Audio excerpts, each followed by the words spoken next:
suivez de partout à travers les quatre coins de la RDC, à travers le monde. Merci de votre fidélité. Chers internautes, ce matin, donc lundi 24 novembre 2025, nous sommes là pour vous actualiser de ce qui se passe à l'est de la RDC. Et aujourd'hui, nous parlons de la situation à Uvira, où un désordre impliquant donc les éléments présentés comme des faux Wazalendo a été rapidement maîtrisé par les forces armées de la République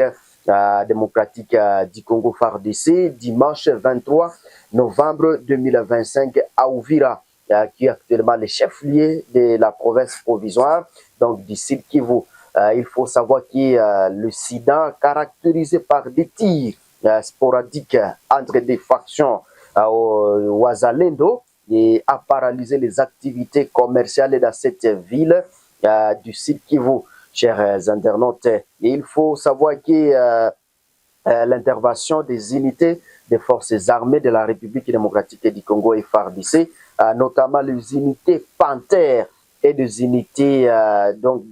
avec les bataillons d'intervention rapide, a permis en tout cas de rétablir le calme dans cette ville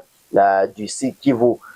Bilan provisoire des affrontements, ce qu'il faut retenir, les accrochages ont malheureusement entraîné donc des pertes de vies humaines et des blessés selon les bilans provisoires communiqués par les commandants des opérations Sokola 2 Sud Kivu. Ce qu'il faut retenir, chers téléspectateurs, donc il y a 4 personnes, dont un militaire des FARDC, des miliciens Wazalendo et un civil motard qui ont perdu la vie. Donc ces motards a été atteint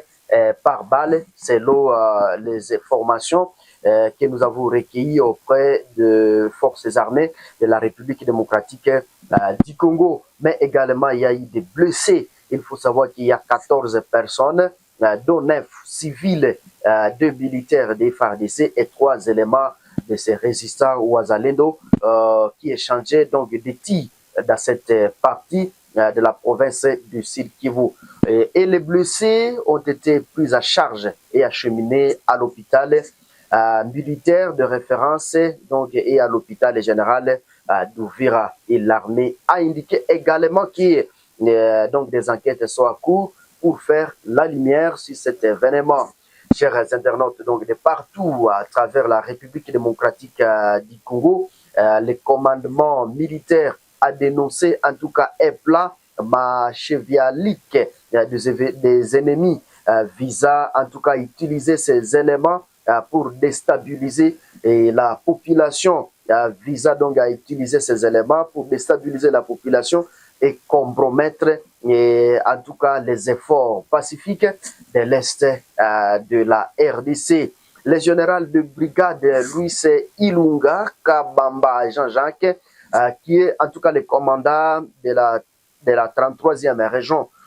militaire et commandant Task Force Sud Kivu, Maniema, a appelé la population en tout cas à la vigilance. Et ce qu'il faut retenir, donc le commandant exhorte en tout cas la population du Sud Kivu de ne pas céder à toute intoxication, à toute tentative de déstabilisation du pays par en tout cas les réseaux déstabilisateurs du M23, RDF, AFC soutenu par donc les Rwandais, et que la population du Sud Kivu puisse toujours faire confiance à son armée et à dénoncer tout fauteur de troubles, a-t-il déclaré. Chers téléspectateurs, à l'heure actuelle, il faut savoir que la calmie est observée et la situation reste toujours sous contrôle des FARDC dans certaines zones du Sud Kivu, malgré donc les combats qui ont repris, qui surviennent dans un contexte de tensions sécuritaires et persistantes dans l'est du pays, donc et qui sont marqués par les groupes, par la guerre opposant les FARDC et les supplétifs qui sont les résistants Wazalendo à la coalition du mouvement du 23 mars M23 et de l'Alliance Fleuve Congo AFC qui sont justement soutenus par le Rwanda RDF, c'est le Kinshasa. Chers internautes, les FARDC ont récemment d'ailleurs accusé l'AFC M23 de continuer de violer le cessez-le-feu malgré l'existence de l'accord et des efforts de médiation à court, notamment sous l'égide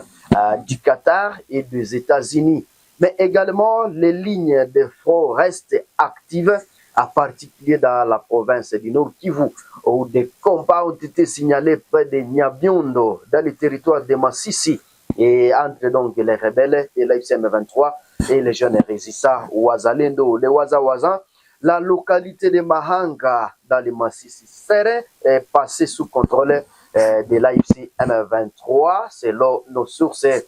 sur place. Les affrontements continuent de provoquer donc des déplacements massifs donc des populations dans les deux provinces du Sud Kivu, et les pays comptent plus de 7 millions de déplacés internes